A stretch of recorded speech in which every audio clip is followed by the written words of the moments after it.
Our main topic for this segment is donkey trade, and the main question lies, or rather the main question is, are donkeys Kenya's next endangered species? Now in studio with me is Kahindi Lekalaile. I got the name right, yeah? Correct. Yes, Kahindi Lekalaile is the Chief Operations Director of in African Network for Animal Welfare.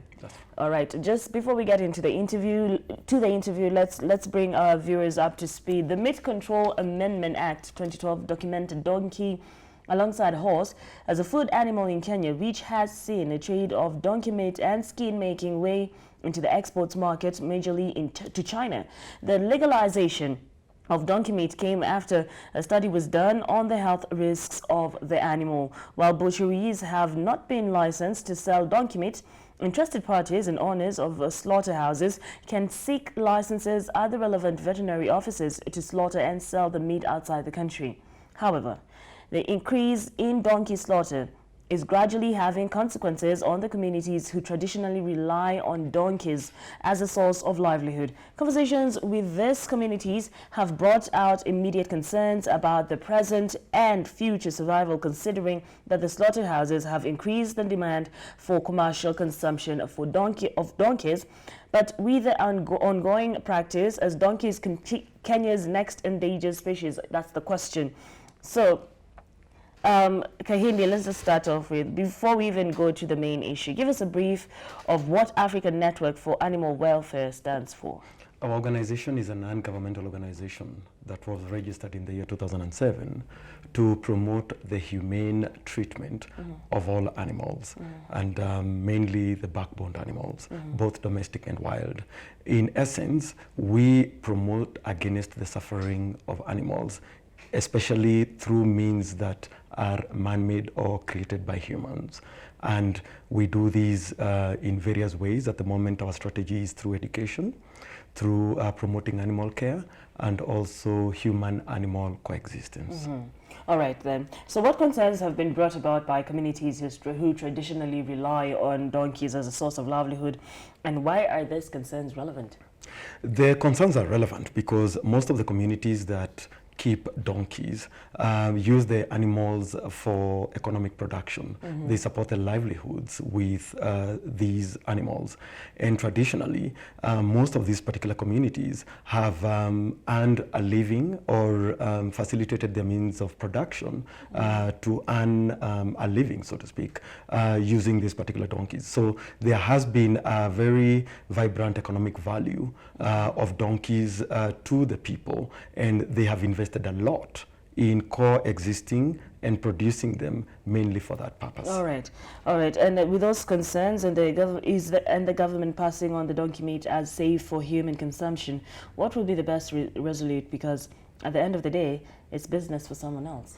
I don't think there's a problem, with the government changing its policy to make donkey meat, legal. There isn't anything, there's nothing wrong with that. The problem here is not the donkey meat.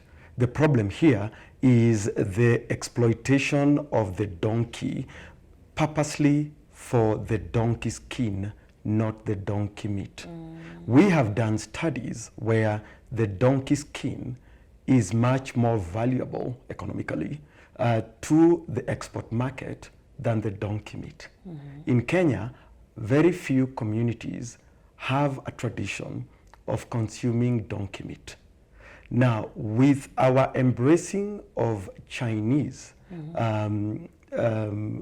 interaction, we have seen a demand by the growing middle class in China for a substance called AGL. Okay. It's a compound that has a lot of medicinal properties, allegedly, by the Chinese. Now, AGL is produced by boiling donkey skin and extracting collagen and mixing it with some types of waters in China to produce AGL. The medicine is used for treating or preventing many diseases, amongst them miscarriages, it's supposed to have anti-aging properties. Okay. It does a lot to do with heavy menstruation, preventing all that. And traditionally it was used by the very rich in China. But with the growing middle class, then a lot more people can afford it. Yeah. So the demand for egg gel in China has increased the demand for donkey skins to about 4.5 million skins per year. Now, Kenya, according to the last census, even before we legalized donkey meat, the population was 1.8 million donkeys.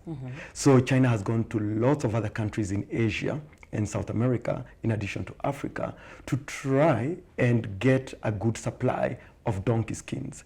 Now, very cleverly, they got members of parliament from the North Rift to actually move a bill in parliament to amend the acts that control foods and substances in Kenya. And that's how donkey was actually made legal. And after that, we have seen the establishment of 4 major slaughterhouses in Kenya, purposely not for donkey meat, but primarily for donkey skins. And that is where the problem is. Okay. Because the assumption by the Chinese, when they came to donkey producing countries, they saw a lot of donkeys lying around. And according to them, there was a lot of surplus. But that was a very short-term forecast, because in 3 or 4 years' time, the surplus disappeared. And in order to supply those factories, they had to use other means to procure donkeys. And that's where we started seeing a lot of theft of donkeys. And this is where the communities began suffering. And since there wasn't any regulated transportation of donkeys, especially to the slaughterhouses, many of them were being slaughtered, stolen and slaughtered inhumanely in bushes. So a donkey owner would find carcasses of their donkeys very near their homesteads and the donkey gone. So they had no way of fetching water, transporting foods to the market, fetching firewood, as well as collecting manure which they actually use on the farm. And that's the gist of the matter. Okay, which is very interesting. So what measures should be out in place to ensure that business goes on, and most importantly, the donkeys population, our donkeys population, is not affected? Policymakers need to consider several factors. One, we should ban international trade in donkey skin.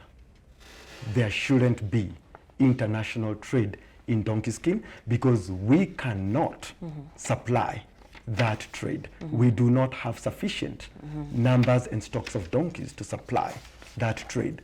Several countries have already taken measures and banned donkey skin trade in their own countries. For example, our neighbors Ethiopia. You know, Tanzania did it and then they retracted a little bit the other day. But Nigeria is actually at the moment discussing a bill to ban donkey trade in Nigeria. You know, and Brazil, you know, and several others have actually realized that there is no way international trade in donkey skin is sustainable. And the best way to protect the people, especially peasant communities that rely on donkeys for livelihood, is to first and foremost ban the trade. Even as in Kenya, even as the trade goes on, even as meat is legalized, the black market for donkey skin is larger than the legal market. And that's where we have a problem. Secondly, people who trade in donkeys must be able to show where they got their donkeys from. Okay. There should be a very clear documentation that shows the origin of the donkeys being traded. Why?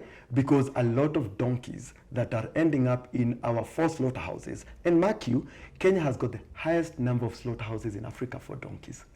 You know, they should actually be able to show documents that can be used to verify the origin of these donkeys. Thirdly, we should declare in Kenya donkey theft as an economic crime.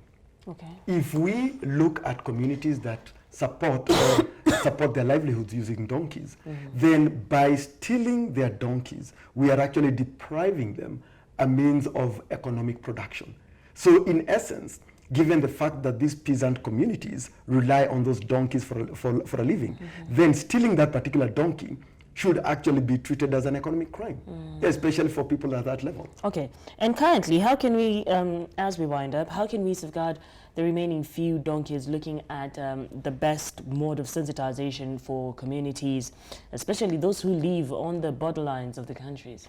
In addition to the 3 recommendations I've made, I've just actually listed, then we should be able, first and foremost, to introduce insurance policies, for donkeys. If you lose your donkey, just like the way we are having livestock and livestock policies, donkeys should actually be included in it.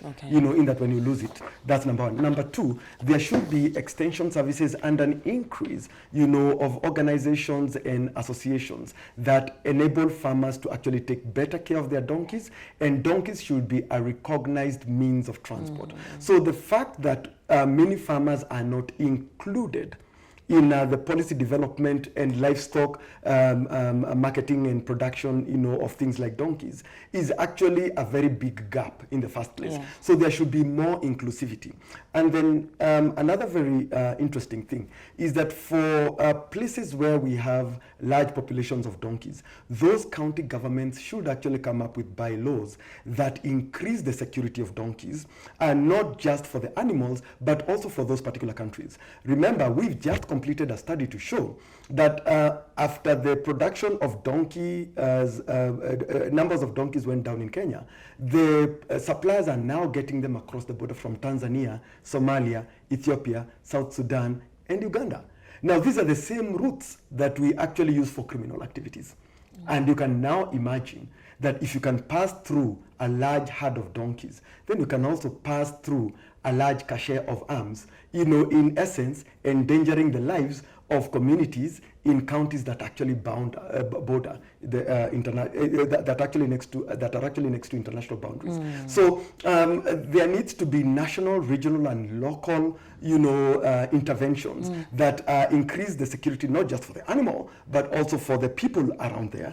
And in essence, trying to look at the bigger picture, not just the animal itself.